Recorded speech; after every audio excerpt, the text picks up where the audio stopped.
So what kind of performance enhancing drugs are athletes actually taking? I'm going to tell you.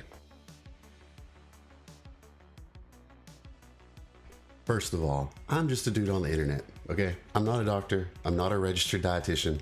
I'm just a dude on the internet that occasionally gets paid to help amateur bodybuilders and college athletes decide what kind of PEDs to take and how to pass drug tests if they do get tested. That's all, okay? Nothing crazy, nothing illegal. I don't help professional athletes. This is just going to be my opinion in general. Now, when you're talking about professional athletes and what kind of PEDs they take, there's really two questions. One, what can they take? And two, what should they take? And those are two completely different things. Because if you're a professional athlete, I'm just going to tell you, you're a complete freaking moron if you're taking something illegally. Everything you need, you can take it legally, as in get a prescription for it. Now, is your league going to allow you to take that? No, of course they wouldn't let you. But you can pass the test. So first of all, what can you take? It should be something that's legal, that you can get a prescription for from plenty of performance medicine clinics. You make them sign an NDA, problem solved. That's what you should do. Now, let's look at what are the options for this, okay? Now, when we look at the options, you have to look at what are the different types of drugs, and that'll get into how they take them, right? So you can look up what steroids, anabolic steroids specifically, are approved for human use. Now, approved for human use means you can get a prescription for it based on your doctor. Now, that doesn't mean you're going to go to your doctor that you see every day for your common cold or something like that. You get a prescription of to fix that. This is something you go to a performance medicine doctor for specifically. Okay, antibiotics. That's what I was thinking for. This is not something you go to your doctor that gives you a prescription for antibiotics and just ask them to give you a prescription for all this stuff. Okay, things like this. They're not going to do that. You need to go to a specific clinic for it. This is easy to find in places like Los Angeles, Miami, New York, Chicago, Dallas, Austin, bigger cities like that. And if you're an athlete and you have the money, I'm just going to tell you, these doctors will definitely write your prescription for anything you need within the clinical dosages. Now next, clinical dosages. There's no need for an athlete to take anything over the clinical dosage. If anything, take a smaller dosage than that, okay? Now, here's a list of things that they could take legally. Okay, Schedule 3 drugs. So that's the main reason why you don't want to take something illegally and buy this on the internet. I'm sure there's athletes that have done that, and I'm sure they've paid the price dearly. Now, just because you can get a prescription for this stuff doesn't mean you should take it. Now, most performance medicine doctors should know, especially if they're working with athletes, they should know what they should give them and shouldn't give them based on performance enhancing drug testing, okay? Now, that has to do a lot with half-lives and esters and things like that and what they actually need it for. Now, when you're talking about the NBA, pretty much everything on this list is a no-go, in my opinion. Of course, they could use it. And I've made videos before on the testing of NBA tests and how they test them. They're only allowed to test so many times within a season. So if you're a star athlete, and they've already tested you those many times, you can take whatever you want because they're not allowed to test you again. Okay, so you have to keep all that stuff in mind. But if I were advising a professional athlete on what to take, it would be very simply looking at this list: testosterone. Testosterone is bioidentical in your body. All of this other stuff, Winstrol, Anadrol, Anavar, Nandrolones, Anadrol, things like that, halotestin. Okay, this stuff is not bioidentical. So if you take it and you get tested, it's going to show up very easily. Okay, and it doesn't even matter if you take it and it's almost out of your system. If a little bit of it is in it, just a little bit is in your system, they know you took it, so you're going to fail the drug test, period.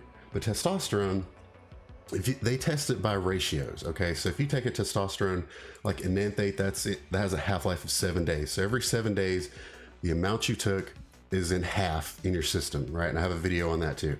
So you would take it where it doesn't even have this enanthate. You would take it to where it's literally just the testosterone compound.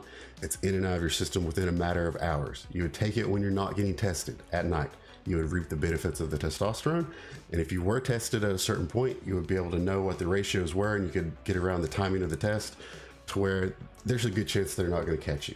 They could, but they probably won't. So out of all this stuff, especially for NBA players specifically, it's not going to help you a lot. Now, moving on to the next thing, which is HGH, aka somatropin. This is one that all athletes are going to take. I feel confident in that. And especially NBA players. This is one that's going to be in and out of your system, and no one in the history of the NBA has ever failed an HGH test. They've tested players for it.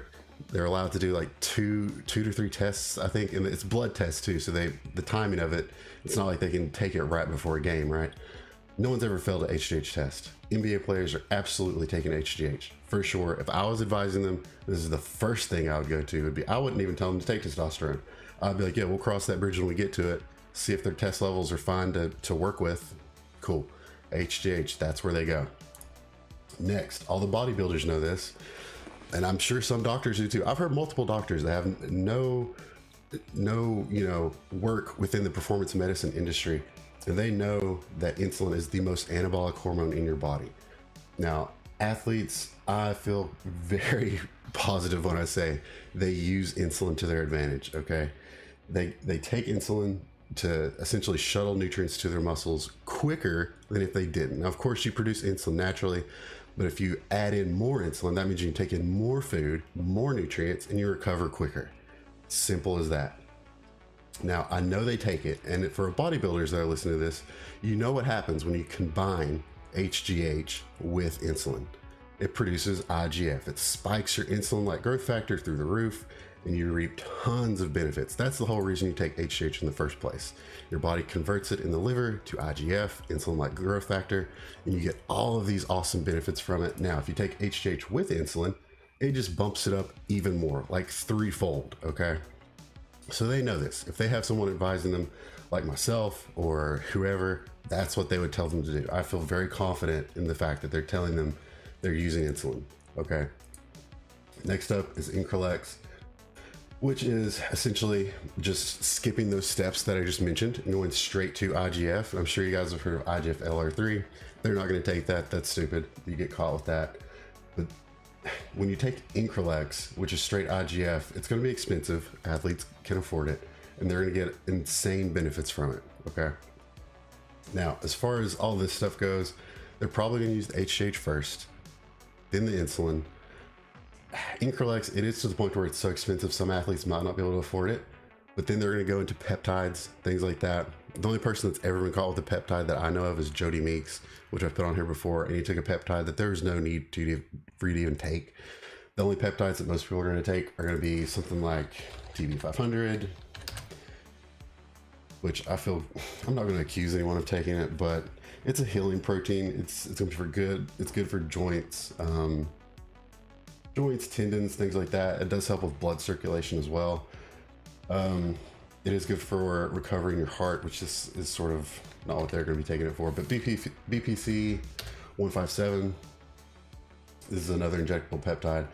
Most athletes with the money and someone that knows what they're doing, they're going to be taking this all the time. BPC and TB500, those are the two they're going to be using the most. But when we get back to the list of steroids, people are always saying athletes are on steroids, they're on gear. No, I actually don't think they're on gear unless they're an idiot.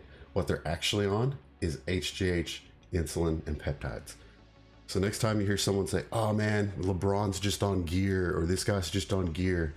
If you mean gear by anabolic steroids, then you're probably wrong. They're probably on HGH, insulin, and peptides. That's just my opinion. So if you enjoyed this video, subscribe to the channel, leave a comment down below if you disagree with me. I could be a complete idiot, but what do I know? I'm just a guy on the internet.